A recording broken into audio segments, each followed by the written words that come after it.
So all the movies we've talked about so far, he's got a real handle on the production of the film, obviously the direction, and also the writing of the film.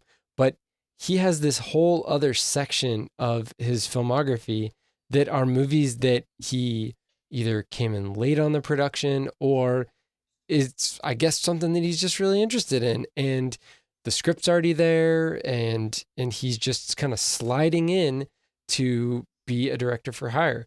Some examples are Old Boy, Inside Man, Miracle at St. Anna, 25th Hour, Girl 6, and also Get on the Bus.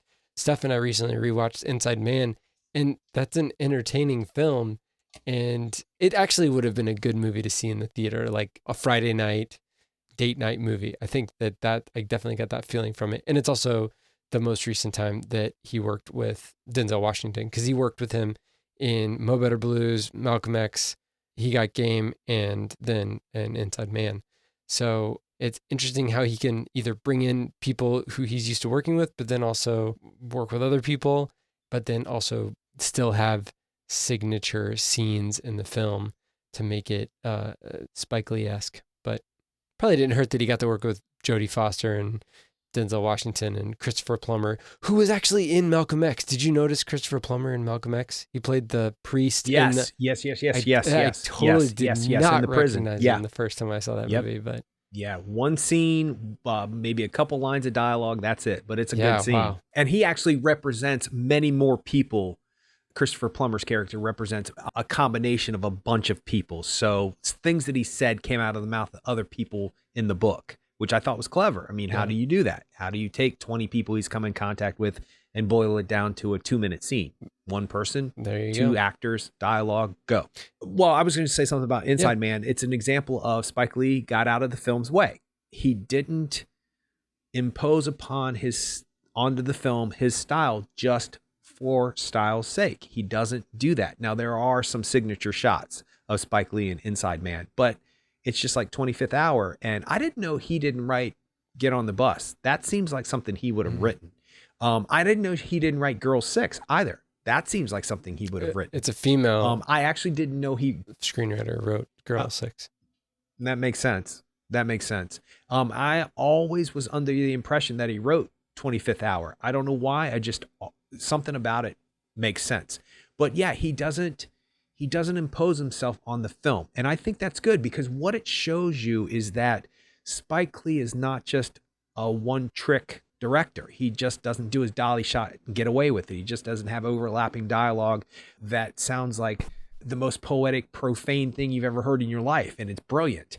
He just doesn't do that. He can direct a straight movie that's not his thing, and I like that. Although Inside Man did, at the time, if I remember correctly, did get criticized that it wasn't Spike Lee enough. So I found that interesting. I was like, people are expecting something from Spike Lee, but he doesn't necessarily, if it doesn't serve the movie, he doesn't utilize it. And I love that. The dolly shot of Denzel Washington in Inside Man is utilized perfectly. Yep. So is the dolly shot, by the way, of Malcolm X. When he's going down the street, he's just overwhelmed by everything that happened in his life. And side note, John David Washington is one of the little kids at the end. I am Malcolm X. John David Washington is one of those little kids. Nice. That was his first. Denzel's son. Was that his first role, I guess? I think so. That's cool. I think so. And when you see it, it literally looks like a shrunken little boy version of John David Washington. There's no way you can't know who it is. Jeez. Now, it was pointed out to me. Actually, Spike Lee, I saw an interview with Spike Lee about working with John David Washington. He was like, oh, no, I worked with him in the past when he was a little kid. Sure. And then they showed the scene and I was like, oh. And of course, he's around all the time because he's Denzel Washington's kid. So they had a relationship, but they had never worked as adults together until Black Klansman. Well, I'm going to equate it to one of the films in David Fincher's filmography, Panic Room. He unabashedly called that movie a B movie. And I think that you could accurately call Inside Man a B movie, not in a bad way, but in a, like I said earlier, like a Friday night going to the theater with your date movie. Like that's the kind of movie it is. And there's nothing wrong with a movie like that. It's not a Malcolm X. It's not a Do the Right Thing. It's not a Black Klansman, but it's a good, fun, movie that's got a gimmick and it's got a hook and it's got good acting, and it's got a propelling story.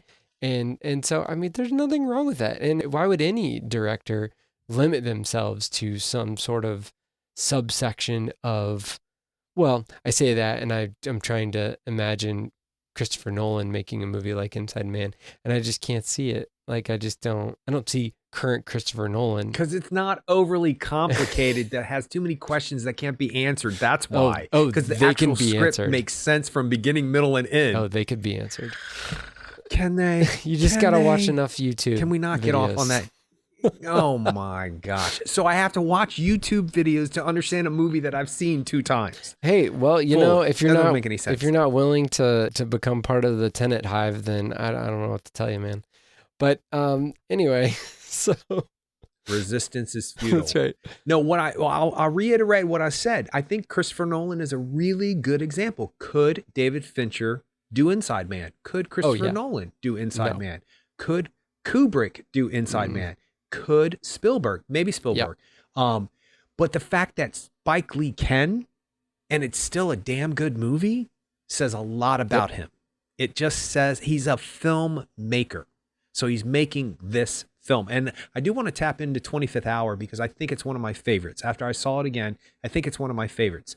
There's nothing about it that's wrong to me. There's nothing about it. There's an Academy Award nominatable performance in Barry Pepper's performance. Have you seen 25th Hour? I just watched it a couple nights ago again. And you're right. Because when I started that movie, I was like, how is it that Barry Pepper is going to be able to hang with these guys? Like, he can't do it. And he does. And is the movie. See, I think just the fact that Barry Pepper doesn't just crash and burn in this movie, that's probably Oscar nominatable because he's going up against Edward Norton, Philip Seymour Hoffman. I mean, it's a, Rosario Dawson. It's a murderer's row of actors, and he's sharing scenes with each of these guys and holding his own and playing a character who's not a really likable character. And in the end, though, has to do something that most characters don't do. He has to stick by his word. He says something in the beginning of the film and he has to stick by it at the end of the film. And that's hard to do. Name one scene that he's in that he doesn't overtake. When I rewatched it, I was like, I keyed in on him the first time I saw this film. And I think I've seen it a couple of times at this point. I think this is the 3rd time I've seen this movie. I can't say for sure. So I know what's going to happen at the end of the movie. And I know he has that scene coming. Spoilers for anybody who hasn't seen 25th Hour. See it. It's worth it. It's a great film.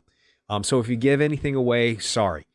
See this movie. I know what's coming. So I'm paying attention to other things at this point of other scenes that he has that meet up to that. That scene in the very beginning of the film where he's in the stock market office area.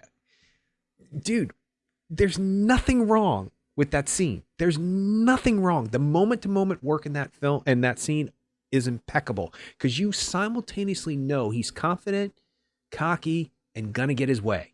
But he's also scared and a little worried, and he's counting those numbers down. And what's the percentage going to be? Is it going to be 140,000? Is it going to be 150? I'm telling you. He keeps saying, I'm telling you.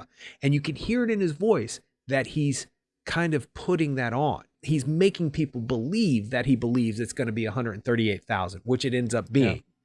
And then he's like, whew. The whole entire time you're watching that scene, you're like, he's in a pressure cooker and he's not sweating.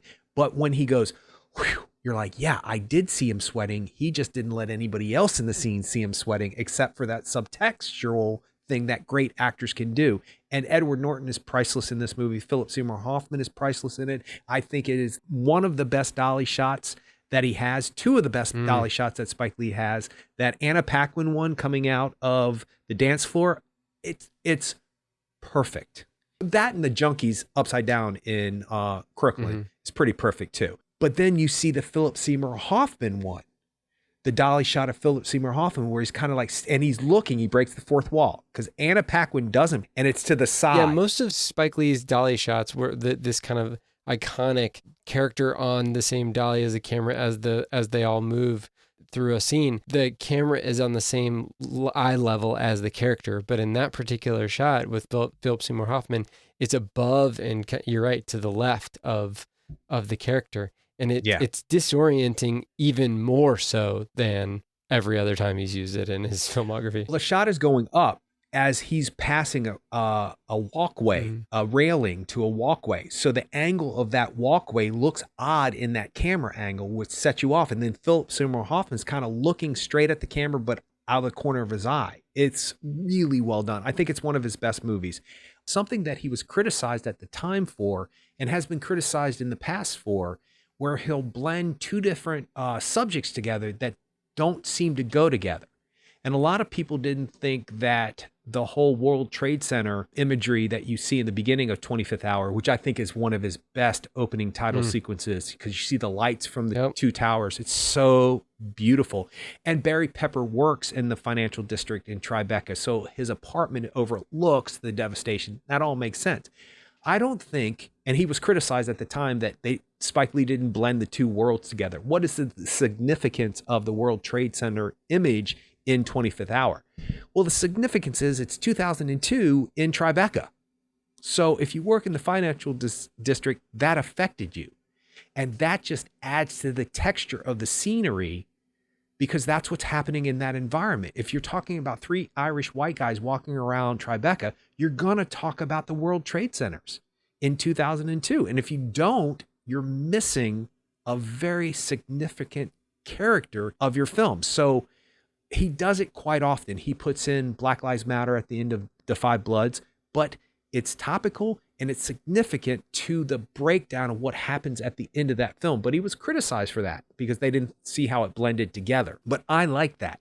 I liked two things that seem juxtaposed that are added together to create more character, to create more atmosphere. And I think you can't talk about a movie without giving too much away of The Five Bloods. You can't talk about what happens at the end of that movie without talking about Black Lives Matter. You just can't do it. And so I think it's a interesting observation. And I think it's an interesting thing that somebody would turn that into a critical notion that they don't work. But I think they're missing the point. The point is that everything that happened to those three guys, their whole entire life, was affected by that. They were affected by that city. Things that happened in their neighborhood is why they're bonded together. They mentioned it a couple of times. We grew up together. We're Irish. We can't get drunk. There's plenty of things in that film that connect them together. So their environment affects them. So I think it is an unfair criticism to Spike Lee to say one has nothing to do with the other. I think it's very important, because that would be the first thing I would wonder.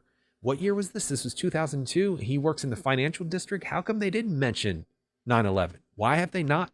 That stuff's not fixed by then, because I was in that city that year and that was not fixed. Now you could go down there and look at the construction, but it was construction. So I think it was an important paintbrush and tone and color to paint the film with. So I just wanted to say that. And then the ending sequence during the credits with the Bruce Springsteen song, okay. Right. The actual song that he uses is called The Fuse by Bruce Springsteen, and it just fits perfectly. And if you listen to the lyrics, it fits. And then you go, oh, this is Spike Lee. It's so exciting that he's just reached out of his normal comfort zone, if that is a normal comfort zone. But we're now learning there isn't one for Spike Lee. Like, it doesn't matter if it was a Broadway play that he's filming, that's in his comfort zone. It doesn't matter if it's a film about three white Irish guys, that's his comfort zone. Oh yeah, he's using a Springsteen song, he's also using Public Enemy, that's all in his comfort zone. Oh, okay, so he uses what fits the story. And that to me is hard to do. And so I'm impressed by that. Yeah. So you said you watched Four Little Girls, correct? The documentary that was... I did. It's a powerful documentary. It was a HBO documentary in the 90s. It was nominated for an Academy Award in the documentary category. And it's about the four little girls that were in the Birmingham church bombing in the 1960s. And I mean, it's a fairly standard documentary, if you want to call it that. But the subject matter is, I don't know how prevalent that subject matter shown in documentaries was at that time. We're kind of in a documentary renaissance at this point.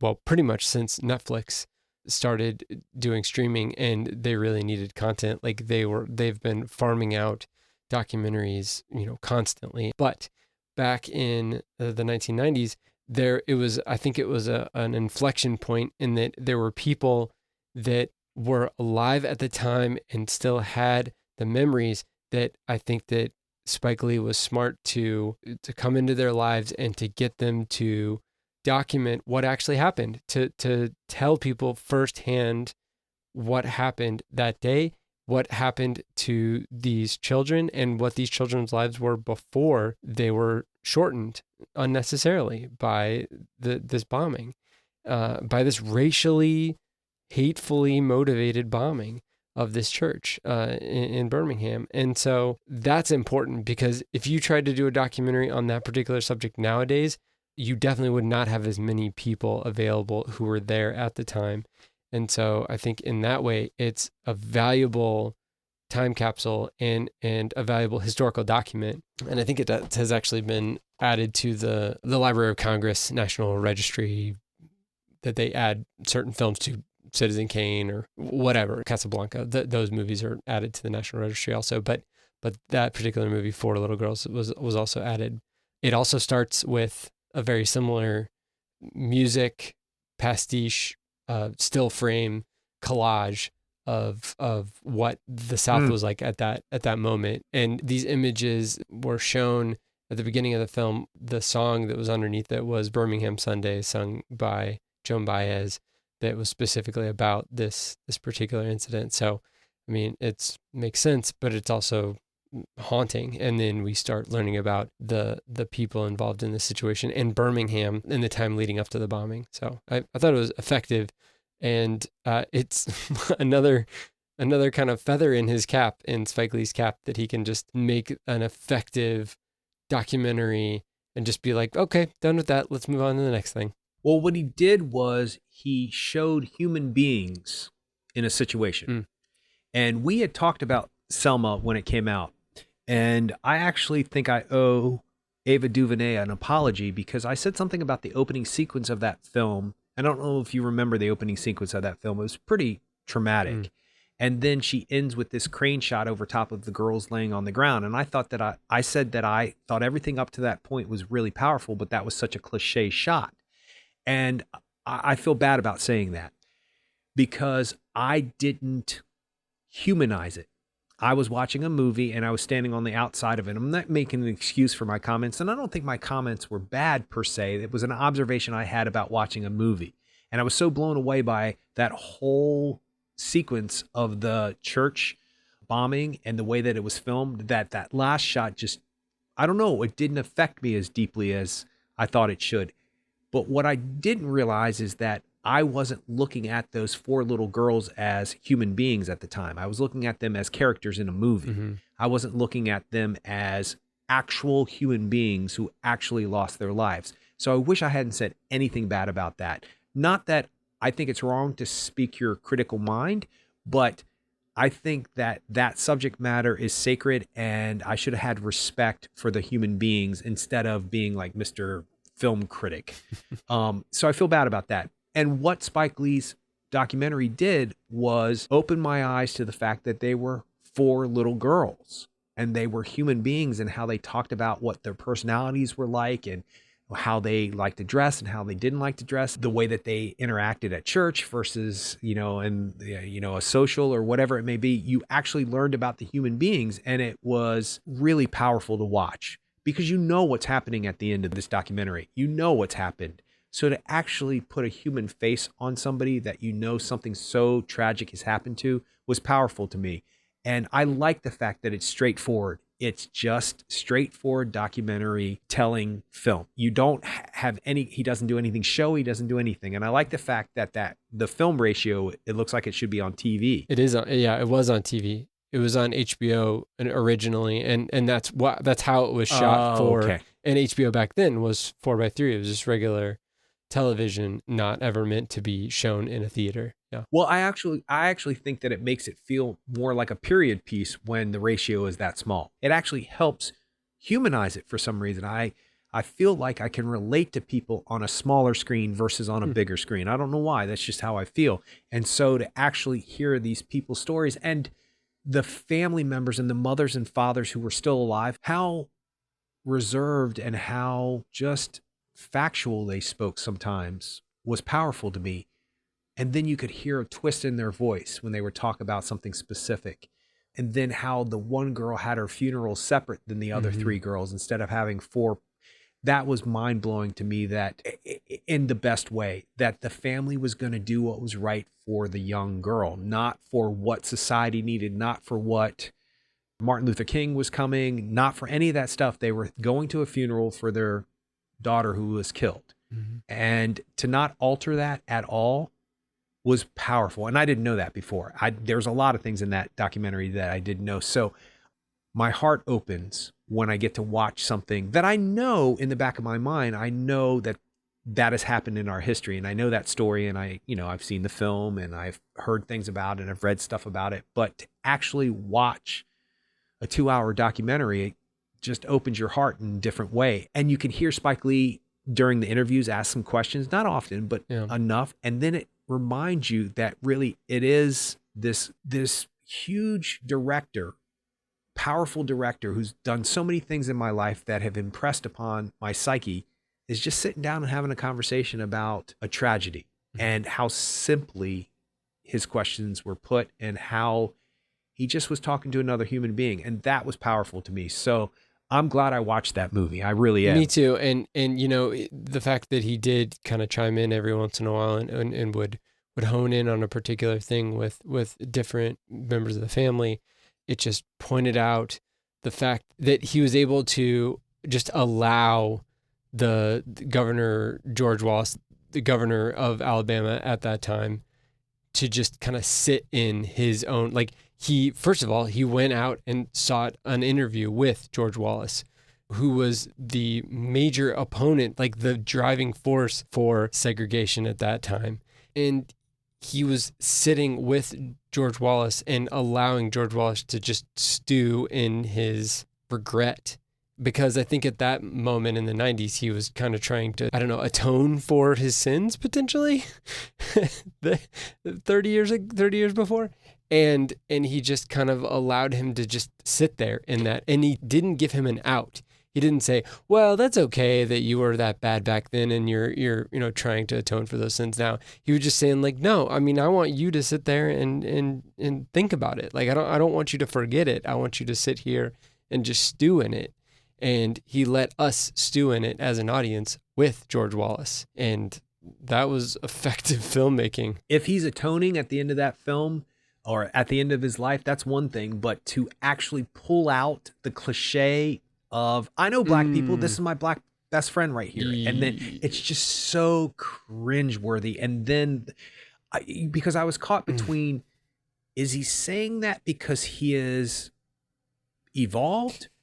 Because obviously this black guy has a relationship with him. Does he feel the same way? Is this a good thing or am I uncomfortable? But then when he pulls back that shot and the black guy standing next to him and he's holding his hand, it's so uncomfortable. But it is in a shot in a movie pretty much sums up how somebody from that age and that time frame would be talking now.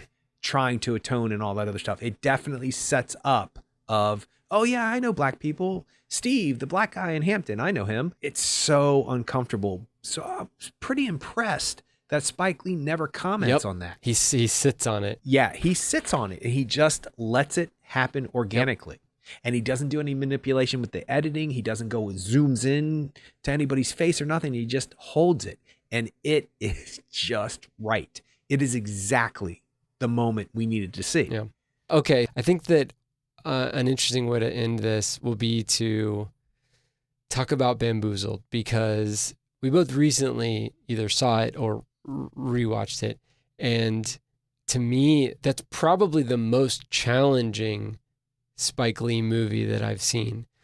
I mean, well, the subject matter is interesting. It's a movie about the main character played by Damon Wayans is a TV producer, and he's trying to come up with the most outlandish TV show idea to kind of allow the TV channel that he's working for to fail, and he comes up with a minstrel show, and they fully produce a minstrel show with an African American guy tapping, and he's got a sidekick, and they put on blackface and red big lipstick, caricature, and wear white gloves and the whole thing, and people just eat it up. Like, they love it, and it becomes popular.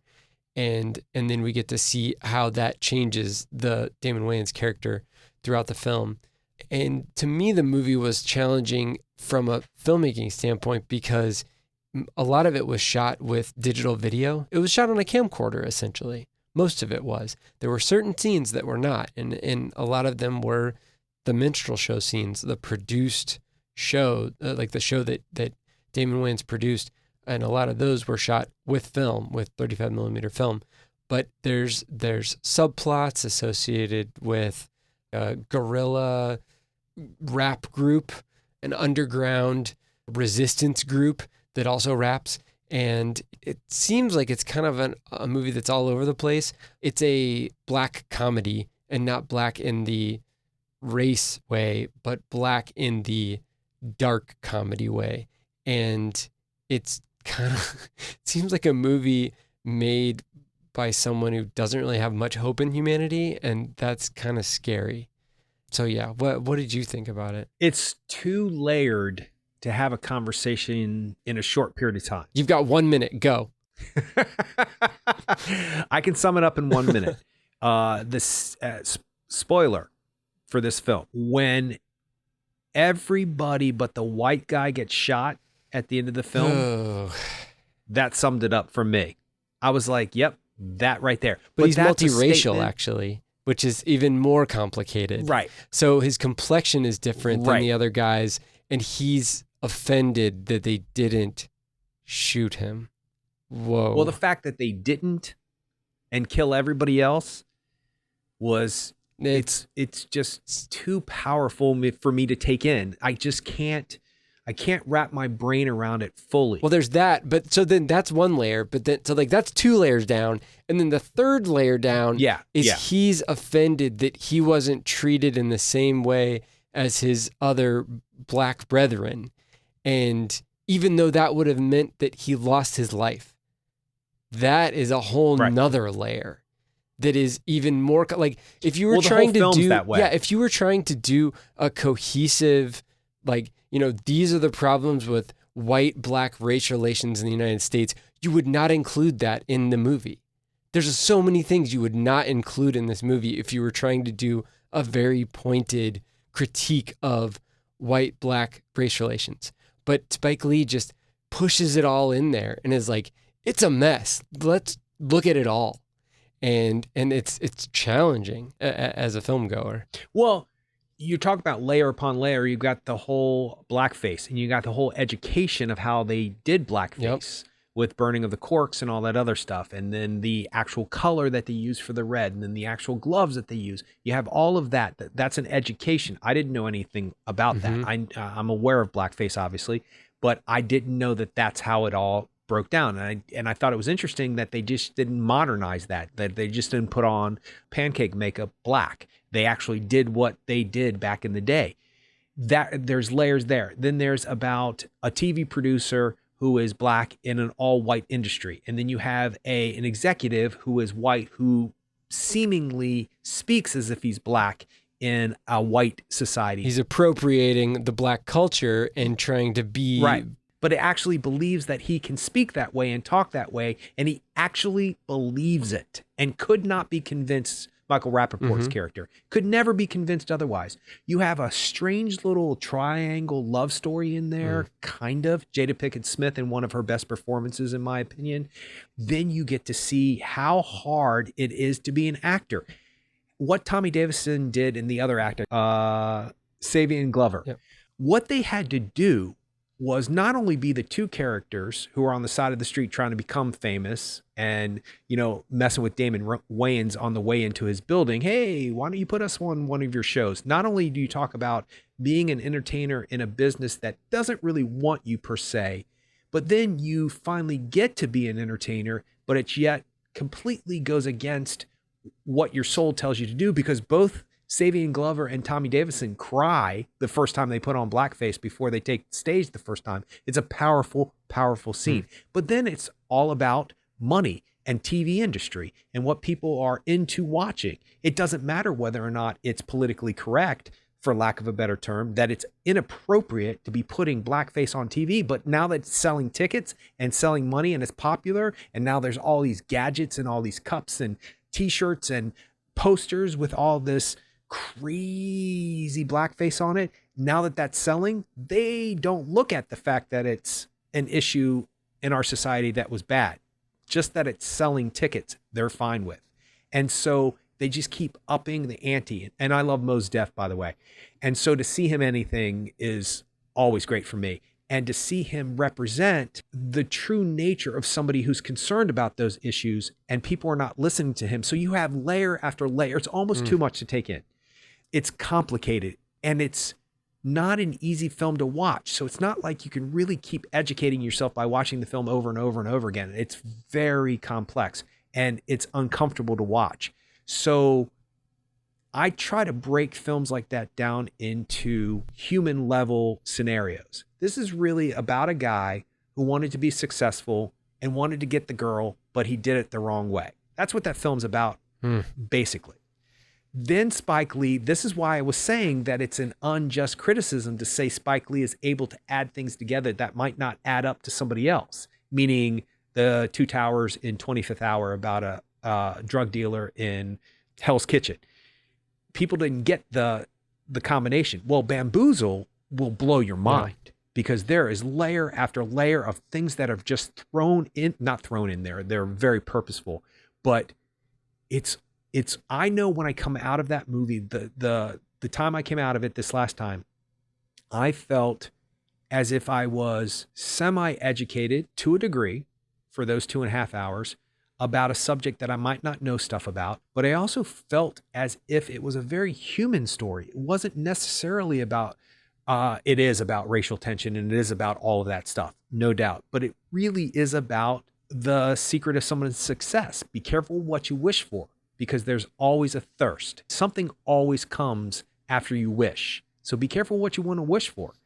And the fact that he wanted to screw the pooch and screw the studio over by doing something that he knew they would end up hating and knew wouldn't produce a TV show because he wasn't being heard. And then when they walked into the writer's room and everybody was white, I was like, what's powerful about that is that actually happens. That has actually happened with some of the shows that we know as popular shows that are primarily black people in the cast being written by all white people. And so whether or not they can or not is a whole nother conversation. Whether or not they should or not is a whole nother conversation. It does happen. So it's a statement about society and what they want to take in for their entertainment purposes, how people will turn the other cheek if they're making money, the ramifications of having every stereotypical blackface person you could possibly imagine, Aunt Jemima, you name it. They have a tap dancing chorus. And so it's startling to see those images of those people tap dancing to make entertainment for a modern day audience. It's mind blowing.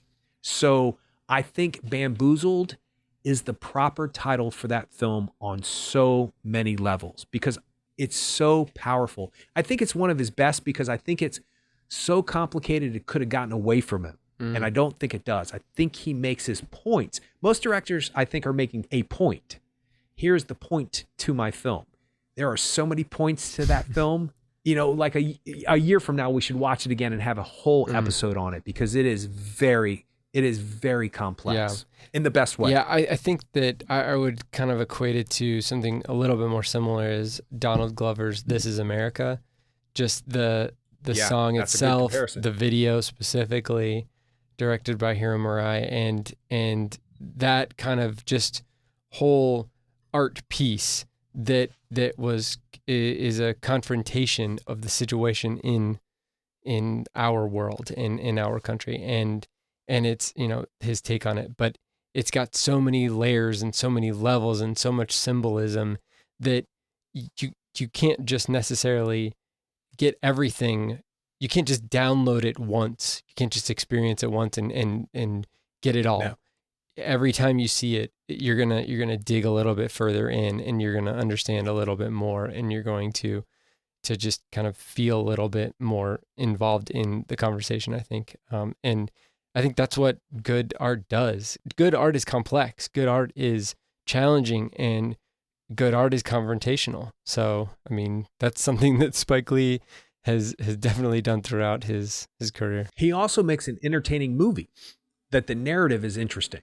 Yeah. That regardless of the layers that are there, it's still an interesting point A to point B equals C type of film. Yeah. You still learn something about these characters in amongst all of the stuff that you've seen. And I agree with you 100%. I think confrontational is maybe not the right word, but I understand why you're using that. I agree with that it does seem confrontational, but it's just so complex that I don't want people to misunderstand the use of confrontational. Yeah, I mean, maybe. But I understand why you're using it. I understand why you're using it, and I agree with you. I'm just saying that it gets misinterpreted.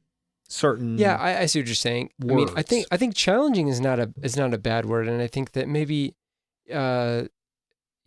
I mean, I can't come up with a better. I mean, you could say honest, but honesty imbues that statement with a higher truth, and it's difficult, especially when talking about any kind of like interpersonal relationships, to have some sort of like third party arbiter of what is right and what is wrong. That gets real hairy. But I think that his films, and especially his films that center around race, they evoke conversation and they evoke interaction. They should evoke interaction, but they're not timid. Well, here's why I don't necessarily think that your statement was wrong.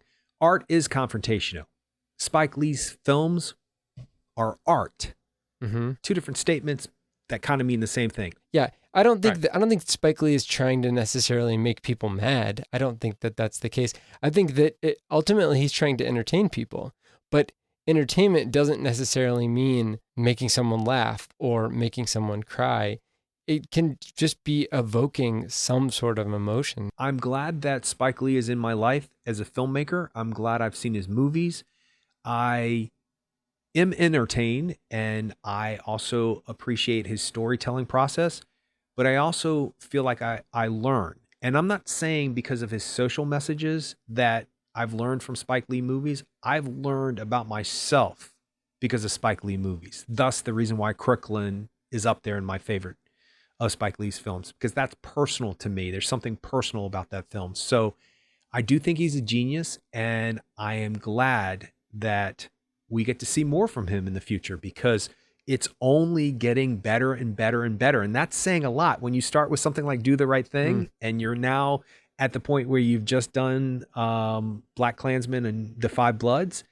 I mean, the bar was set, and he just keeps exceeding it. So I can't wait for whatever's next for him. Yeah, I mean, that is the cool part, is that he's got more art in him, whether it be films or music videos, which we didn't even talk about music videos, or commercials, or have to have a whole nother podcast. Yeah, whatever. He's gonna be creating things, and we're gonna. Did you see the New York short thing that he posted on Instagram? No, I saw it, but I didn't watch it. I saw it on the list, but I didn't watch it. It's actually, weirdly enough, it's similar to She's Gotta Have It. Where it's a pastiche of shots, video he probably shot on his cell phone, and it looks great, of New York City in lockdown, during the hard lockdown of New York City, and just showing iconic parts of New York City and potentially not very iconic parts of New York City,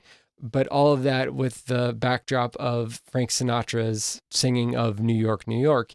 And he posted that to Instagram, and it's just one of those things where it's like, he's still out there. He's still showing people he has pride for a place that he's grown up in. I think it was one of those like cheerleader things. So it's like, we're going to get through this. Like, this is where you live. Don't forget all of these things that have been around you this whole time, and that, we can get through it. So he's still making things. And that's a completely unconventional piece of art that he made, but it's still part of his ethos. It's part of his filmography.